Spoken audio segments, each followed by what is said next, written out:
৫৪ ব্যক্তিকে নিয়ে বহু সাংস্কৃতিক দূত কার্যক্রম চালু করেছে ক্রিকেট অস্ট্রেলিয়া, যার মধ্যে বাংলাদেশি বংশোদ্ভূত ৪ জন, জাতীয় ক্রিকেট দলের সাবেক অধিনায়ক আমিনুল ইসলাম বুলবুল, রিয়েলিটি শো মাস্টার শেফ অস্ট্রেলিয়ার রানার আপ কিশোর চৌধুরী, কিশোরার বাবা ও সমাজসেবী কামরুল চৌধুরী এবং অস্ট্রেলিয়ার জাতীয় পুরস্কারপ্রাপ্ত ফার্মাসিস্ট স্বরূপ আফসার কাজ করবেন দূত হিসেবে।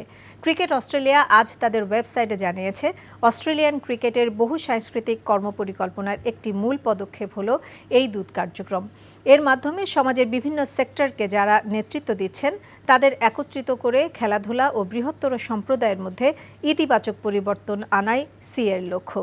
দূতের তালিকায় সাবেক ক্রিকেটারদের মধ্যে বাংলাদেশের আমিনুল ছাড়াও আছেন পাকিস্তান কিংবদন্তি ওয়াসিম আকরাম, ভারতের রবি শাস্ত্রী, শ্রীলঙ্কার রাসেল আরনলরা।